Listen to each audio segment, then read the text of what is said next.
Welcome to The Decision from Nashville EO, where you will hear the rest of the story after tough decisions were made by entrepreneurs who faced adversity and lived to tell about it.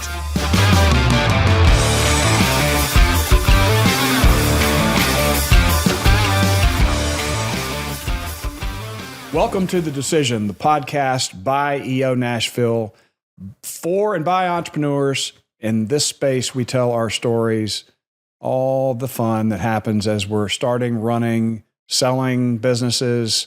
We're meeting with fellow EO entrepreneurs to get the nitty-gritty about how EO works, about how they've used EO's forum, and anything else that happens to pop up. And with me, as always, my partner in crime, Mr. Robert Hartline. Thanks for having me, Eric.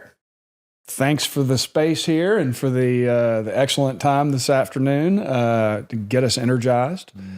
With us today, Mr. Mark Scrivner of Snapshot Interactive, longtime EO member. Welcome. Yeah, thanks for having me, Eric and Robert. Really appreciate the opportunity to be on the podcast. Yeah. And you've been, how long have you been a member now? So I've been in EO since 2013. It's going on 11 years now. Okay. It'll be 11 in March this year. So that's awesome. So tell me what was life like for Mark Scrivner before EO as an entrepreneur? What did it look like before, and kind of what has EO brought to your life? Yeah, well, I started the business with no business. And so and I ran it for about 3 years before I was able to qualify for EO. Didn't really know about EO. I knew I'd worked with an entrepreneur that was in EO before I started my own business. So I knew a little bit about it, but didn't really know everything that had to do with EO. And so the first few years of running the business is all about the grind and the hustle and trying to land the next deal just to pay the light bill.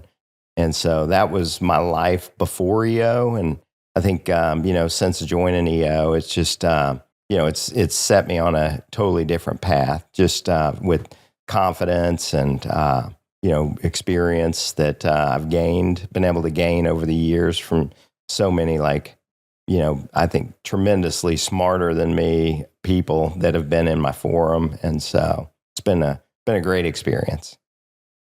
What was the first, lesson maybe that you learned being around other entrepreneurs that maybe a little further along, and that you had to kind of look in the mirror and go, I need to make some shifts? What did that look like for you?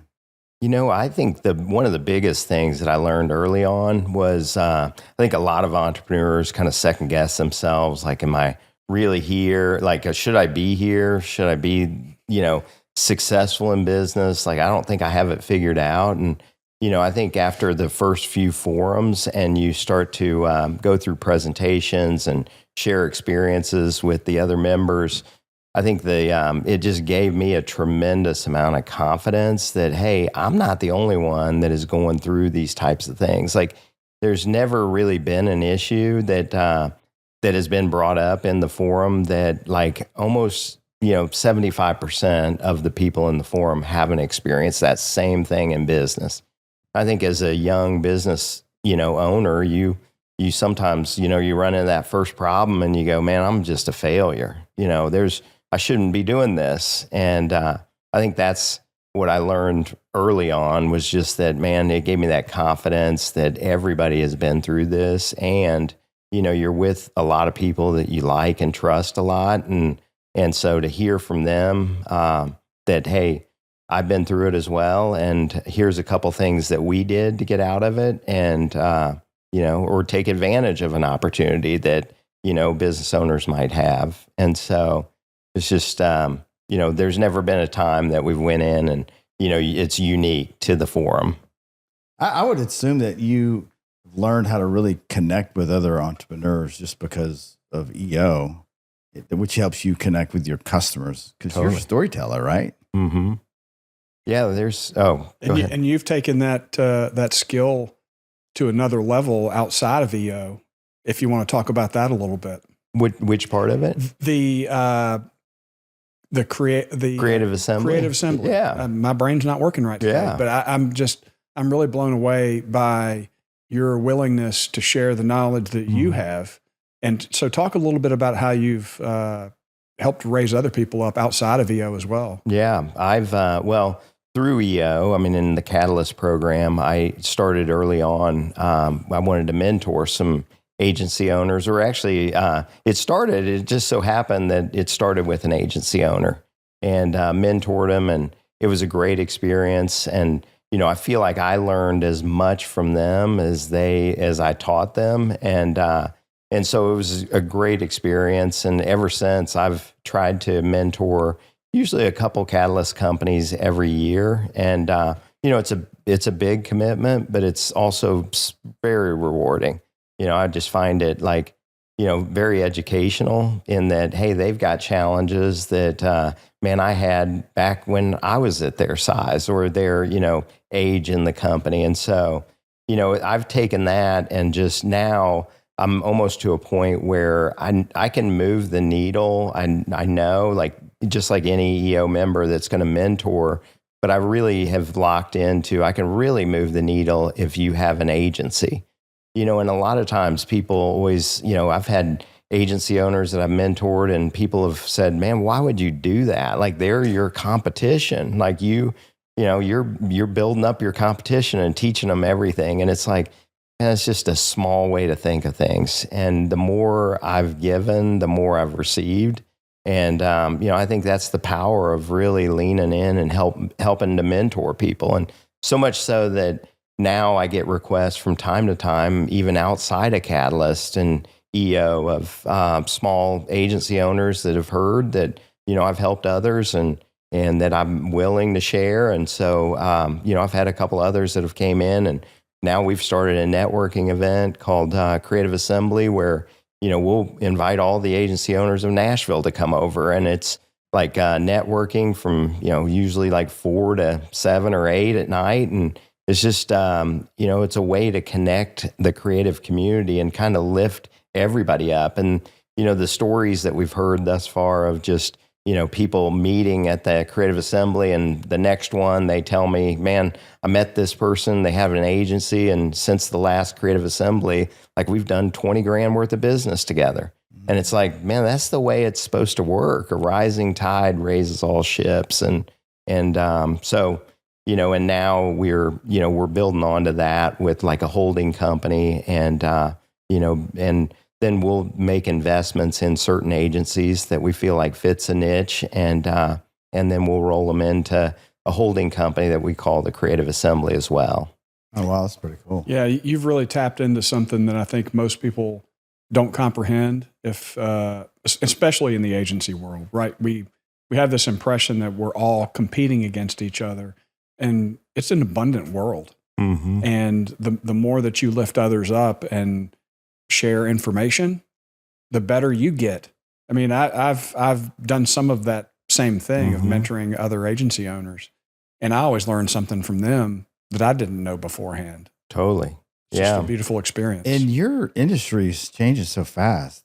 It's I can see it's coming in the right time, because there's so many tools, there's so many new strategies, there's so many new things that are working and then yet to be discovered that I don't see anybody can keep up with all the things. Mm-hmm. Yeah, it's, this is the day and age for the small to mid-size agencies in the world. What we've seen just over the last few years, the big agencies are starting to a little bit unravel. And it doesn't mean that every big agency is unraveling, but it's just much harder to run a bigger agency where now you've got really smart people running marketing teams in Bridgestone or Tractor Supply or any of these big companies. And they go, man, I could hire the big agency. It's a safety. I'm probably not going to get fired because I can blame it on them. But man, I could get more faster and probably more efficient and cheaper if I just went and hired these 3 agencies.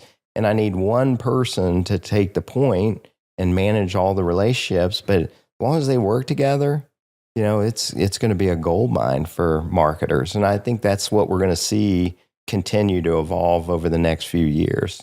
Is there a particular avenue or strategy that is working that you didn't expect to start working for people, that people are flocking to, that giving them a good return on their investment? I mean, we see that, like, digital is, and digital means so many things to so many people, but like, in the past it was like SEO, and SEO is a long game and it's super important. And now you can really you can move the needle for companies by doing, paid ads, and that's either Google, Meta, whatever advertising platform you're working on, but you can directly target the exact buyer for customers. And, you can, we've filled some of our behavioral health clients. It's the first time they've ever been full since they had their company. And it's, we can track it from the ad to the phone call to the onboarding to all the way through the cycle in a company. So, the reporting has just gotten so much better that, and I think that's now what people expect. It's like, I think the other thing is that, a lot of times in the past few years, people have talked about like print's dead and it's digital. And I really think there's going to be I think we're seeing a resurgence of like print material because, the kids that are coming out of college, I mean, they haven't ever touched a print piece and they've just touched screens on their phones. And, now you do a really slick looking card or postcard, or even just writing thank you cards to people after a meeting is just, it's monumental. The amount of clients like we've landed just based on writing a simple thank you card after. And we might be the only one that's done it. Most of the times we are, but it's, people feeling that paper again. It's, it's coming back. So, yeah, I've experienced that myself. Somebody tried to tell me at a networking event one day, oh, print's dead. People don't use business cards anymore. And I pull my business card out, which is metal. And they're like, oh, wow. Okay. This is different. And that's what you really want. That's what you need. You do have some cool business cards. I had to get that in there. Yeah. But that you only get one chance to make a first impression. Totally. And that's what we bring to our clients. That's what we're really looking for, is to help them stand out from everybody else. Yeah. I think everything that I'm doing though with the Creative Assembly, everything we're talking about, it goes back to EO, and I've just found it time and time again that, anytime you ask for anything within EO, you get flooded with just unbelievable responses and just, hey, if you want me to, I'll make an introduction. I'll call them. Man, I'd be happy to go to lunch with you if I can help you out with this. Just let me know. It's profound. And I think I've taken a lot of what I've learned from like EO and really boiled it down to just the agency world of how can we create that same like ecosystem here in Nashville. So when you think back at, you've been in EO so long and doing a deep dive with your form and stuff, was there ever a really big decision that you were struggling with that you brought to your form for some experience share that you could share? Oh man. Yeah. There's been multiple. And I would say like one that, might be relevant for this conversation would be, in the agency world, every agency with service-based business, and we're all looking for what's that product that we could launch that could turn into something that creates reoccurring revenues for the company. And, we found that. So we're plowing away, we're building our business, and we we created a product that was a sales presentation software we called Ecos. And so we started to really go after that piece of business and started to build it up. And I've had a few experience shares along the way of like, one, how do you run two totally different types of business? And it's, the agency world, it's all based on like your worth is based on like EBITDA. So it's like, you got to run a profitable business over here. And, over here, you got to run high top line sales. Like that's all that matters, is continue to grow the sales. And so you have to think completely different. And I would say as a CEO of trying to run both, it was a total failure of, and so it was like, getting experience shares of, man, which one should I go after? Because at one point we had a VC firm. We were looking to raise money for the software platform. And what was interesting is the agency was doing about $4 million a year. We were profitable. It was rolling along. Now we're plowing a lot of the profits into the platform, but still we could show that, hey, it was profitable. If we didn't have this over here, we'd be, at a good profit level. And over here, we were doing about $20,000 a month, monthly reoccurring revenue. And the VC firm said, man, we were interested in both because they kind of work hand in hand. Over here, it's presentation software, but they still need design services. So this makes a lot of sense. If we make an investment, we want to invest in both. And what we got was a $4 million valuation for Snapshot, and we got a $4 million valuation over here for this software platform. And so, it was like, man, there's there's something with this, but it just, at one point, everything breaks because you just can't do it all.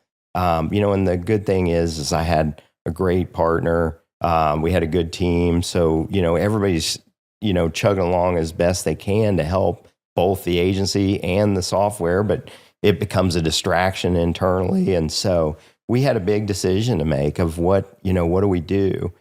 And really, like, what came out of it was, man, it's not that big of a deal. What you need to do is go hire a software as service CEO, or hey, I'll put it in Gestalt. So when we came up with something like this in our business, what we found very similarly is running these two types of companies doesn't always work.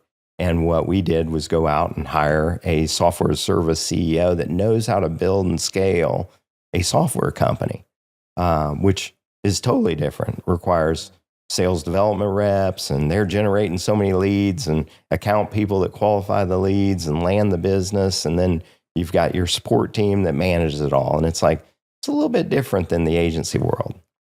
Yeah. How did it go? And so it's interesting because we, that VC firm, we had a board member that was in the VC firm, and what they required is we were going to raise $1.5 million for this. But the requirement is that they had to select the CEO. They had to have the final approval on the CEO.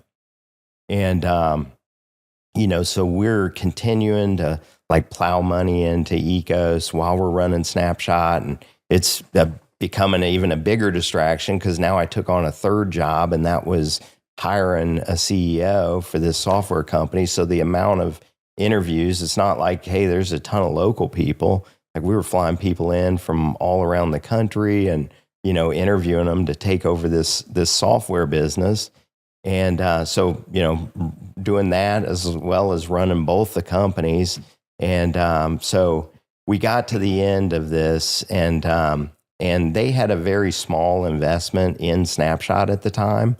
And what happened is we got to the end with a guy that everybody on the team loved. Like, he had done it. He'd built a huge company, sold it as a software company, lived in Austin. He was going to move to Nashville. Like, I'm like, this guy, there's so many check marks that it's like super positive. And we went back, he interviewed with the board, and they said, man, no, I don't think he's the guy. Oh, no. And this was like at the very end.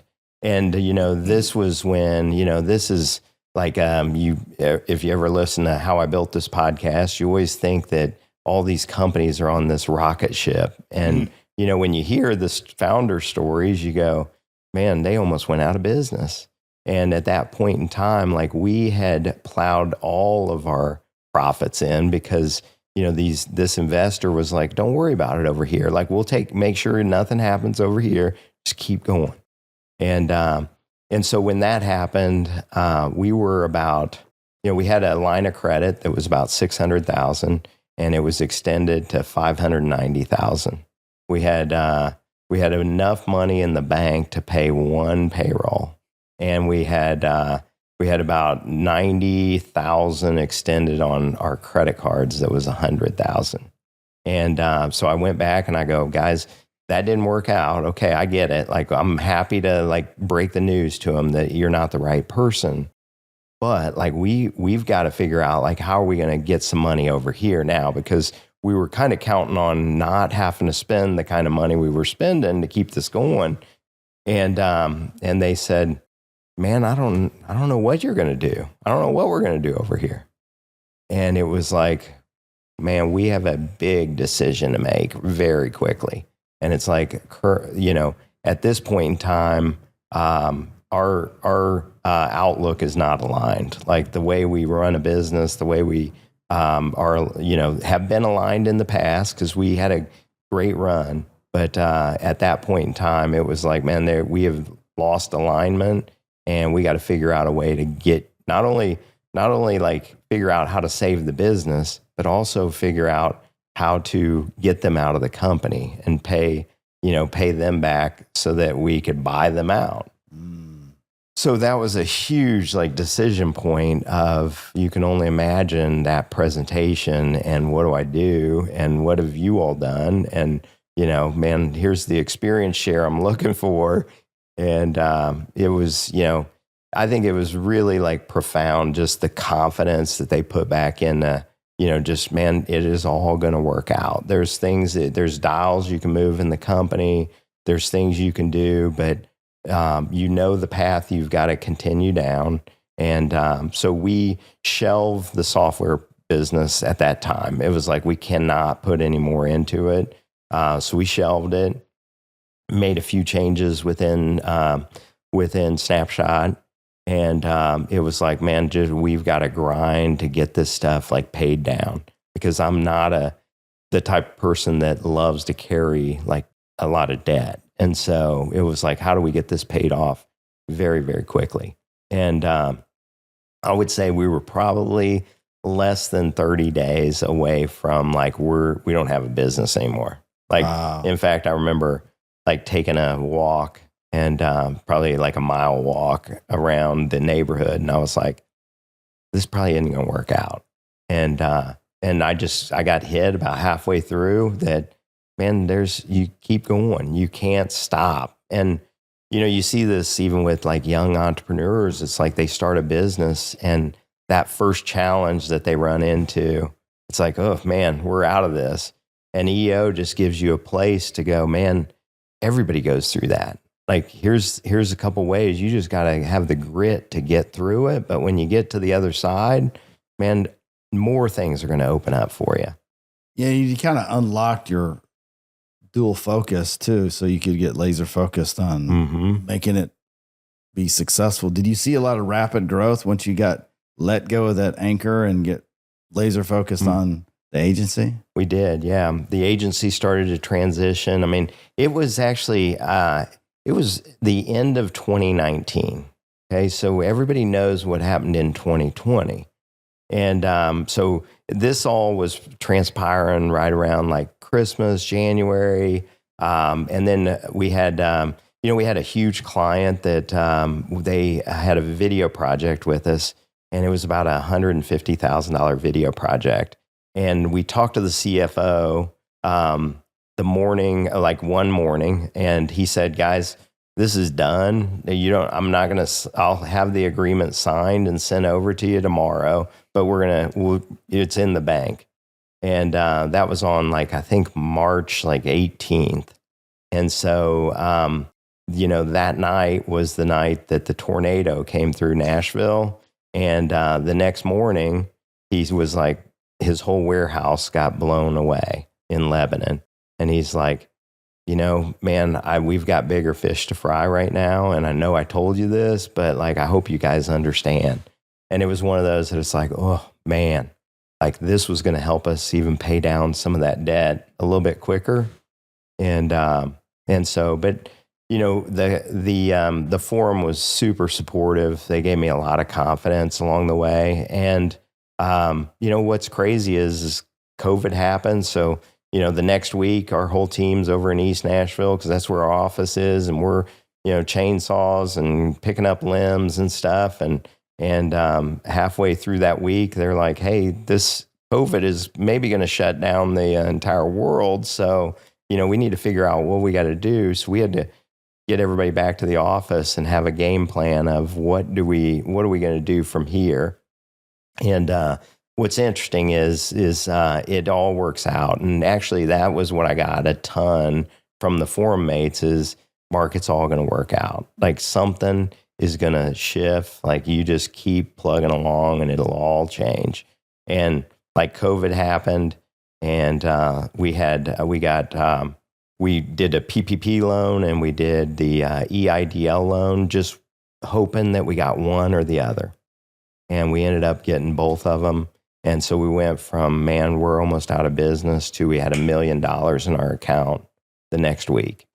And it saved the business. I mean, all those loans did exactly what it was supposed to do. Dude, could you imagine if we all didn't get it? The EO would have been dropped down to dozens of people. I mean, there's so many people would have just... Yeah. Yeah. Some chapters lost a ton of members because of COVID, and I think we were sort of the exception to the rule. I mean... They had so much help, so many You know what's weird about that? Didn't you feel like when you're doing the paperwork and then you got the money, there was a little sense of like thankful for being American, thankful that we had, like a lot of gratitude. And then at the same time, a lot of like weird guilt. Like it didn't feel right. It wasn't like a deposit from a customer wiring you money to do work. And it just felt a little icky. Yeah. It just didn't, because you're thinking, okay, if I got it and he got it and they got it and she got it, where'd all that money come from? It just came from nowhere. For about 30 seconds, I felt like, but didn't last long. No. I mean, it did exactly what it was supposed to. It kept everybody employed. But it also allowed all the business owners to look at their business and evaluate their teams and their spending. And man, we audited things that we hadn't audited for years. And it's just like credit card statements. And it's like, man, when you start to do bigger revenues, some of these things just, they get hidden.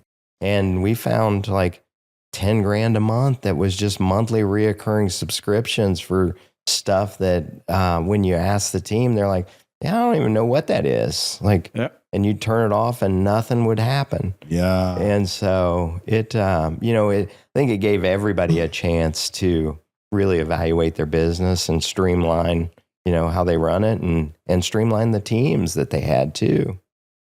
Thinking about your experience in EO these last 11 years, if you were mentoring another EO member that was joining, what would be the first thing you would help them with? Yeah, man, that is to get the best experience out of EO. That's a great question. I think one thing I've seen all along the way with our forum is that we just follow the EO best practices. It's like you come in and you make EO what you want it to be, so you have to be involved in things. It's like, man, if you just want to be an EO member and be a part of a forum, I mean, that's great. You're just not going to get everything that you could get out of EO by just the relationships, meeting other people. And so, I would encourage them to be involved. But, as far as the forum goes, I would always say a very strong constitution that your entire forum agrees to, believes in, and they practice day in and day out. Because, anytime I've ever seen there be issues, and I'm sure you guys have seen the same thing, it's usually always when somebody goes, oh, we don't do that. Like no, man, you don't need to do that. We just give direct experience. Like we're going to give you here's exactly what you need to go do, Robert. And it's like, man, you guys will not be around for very long. And they're like, oh, we're all adults here. We're all EO members. And it's like, they do these things for a reason. Just follow what you're supposed to do in EO to be successful. And I think all the successful forums, they do that. How long have you been in your forum?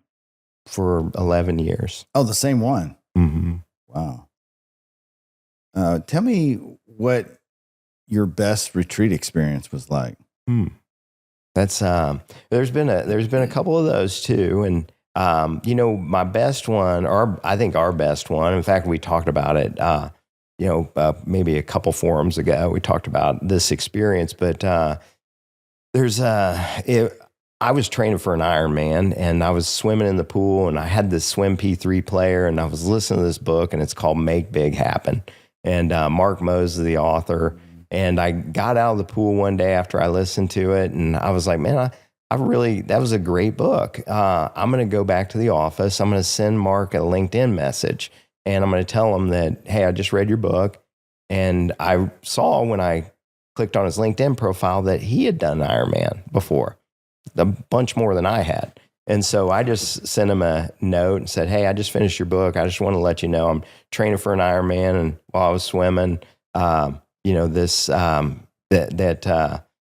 just really enjoyed it. And so anyway, he hit me right back with the LinkedIn message. He was like, man, thank you so much. But which Ironman are you training for? And I was like, oh man, I'm training for like Chattanooga. And he was like, man, I haven't done that one yet, but I've done these others. And man, I'd love to connect with you sometime, just talk Ironman. I was like, wow, that was unbelievable. So fast forward to a few years ago, we were going to Miami for our forum retreat. And so I'm talking to the EO Miami chapter, South Florida chapter, and they were giving me some things that, hey, because I was planning it. And so they were like, man, if, here's some businesses that you may want to go check out, of EO members down here. And man, if you don't know this guy, his name's Mark Moses. Like, he usually likes to meet some forums when they come down if he's in town, but he's not always in town, and you may just want to reach out to him. So again, I hit him with a LinkedIn message, said, hey, I'm coming down, or a forum's coming down, and I'm going to challenge them to read the book, and then we'll talk about it down there, but maybe we could connect and you could just sign the books for us and we could meet you. And he was like, wow, man, that's amazing. When are you guys getting down? And, we go through a few conversations. He was like, well, what are you doing on Friday night? And I was like, I'm putting the agenda together right now. And he goes, well, how about you earmark it? You can meet me at the dock and we'll take you on a yacht ride around the Miami harbor on our yacht. And then, and I was like, oh man, that'd be great, but you don't have to do that. We're just thinking like, man, if you could meet us, at your office, like we'll come over and meet you. And he goes, no, man, you'll love this. Like we'll take you out. I would have been sold. I wouldn't try to sell myself out of that one. And so anyway, I'm like, okay, well, we're planning. And so then it was like, oh crap. Like, wonder, like, is he going to charge us for this? And so I'm working with his administrative assistant to get everything planned. And I was like, hey, the questions came up about like cost on this. Like, is there, and like, I don't want to be cheap, but is there cost associated? And she was like, no. She goes, I mean, it's just customary that you would tip the captain and the deckhand, because they'll be helping do a bunch of work and stuff. And so I was like, okay, great. Yeah. And ran it past forum. They were all like, that's amazing. Yeah. Well, we show up and he's got a yacht that's about 90 foot long. It's 3 stories tall and it's got Make Big Happen on the side of it. What? And we went out at 5:00 and we spent the entire night with him. Like he was like, hey, we'll take you down to this restaurant. We'll drop you off. It's our favorite restaurant. And we said, well, why don't you come? And he was like, oh no, you guys go. And then before we got there, he was like, are you sure? He and his wife and his daughter ended up jumping on the boat. We met her halfway to this restaurant and it was like, God, it'd be the least we could do is to buy dinner for you guys. And so not only did we go on the boat ride on this yacht that I've never been on a boat that big before. And, but we got to spend, all night and go to dinner with him at his favorite restaurant. And so it was a pretty unbelievable like experience. Wow. And they're all like, how'd you do this? And it was like, man, I just ask. I mean, and I think that's the lesson is you don't get anything you don't ask for. Mm-hmm. And so just asking got us like an unbelievable like forum experience. Oh, there's just so many lessons here because we all do a little bit of travel. Totally. There's an EO member in every chapter that in your industry or could be a potential partner in some other kind of business. And if you reach out to that chapter and say, listen, I'm coming in town, bringing my family, I'm bringing my other four mates, what do you suggest? And there's somebody like, oh yeah, let's connect. And I've done that over and over, been in other places. And like, we have these common value structures in EO that when you're around another driven entrepreneur, it's like, friends, we're automatically friends.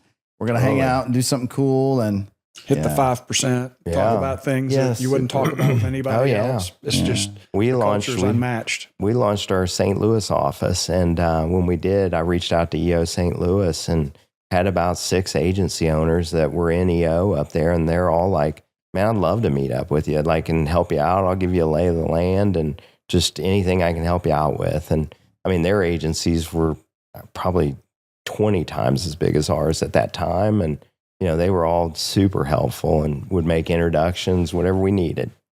Mark, thanks for joining us. Yeah, thank you. Thank you. Guys, if you're an entrepreneur in Nashville, Tennessee, and you're looking for a community, a tribe to belong to, you can visit us at eonashville.com. We're over 300.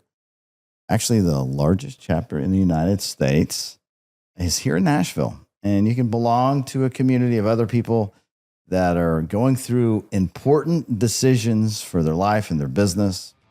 Please join us. Thanks for watching and have a great rest of your week. Thanks for listening to the Decision Podcast by Nashville EO. We'll see you again next time, and be sure to click subscribe to get future episodes.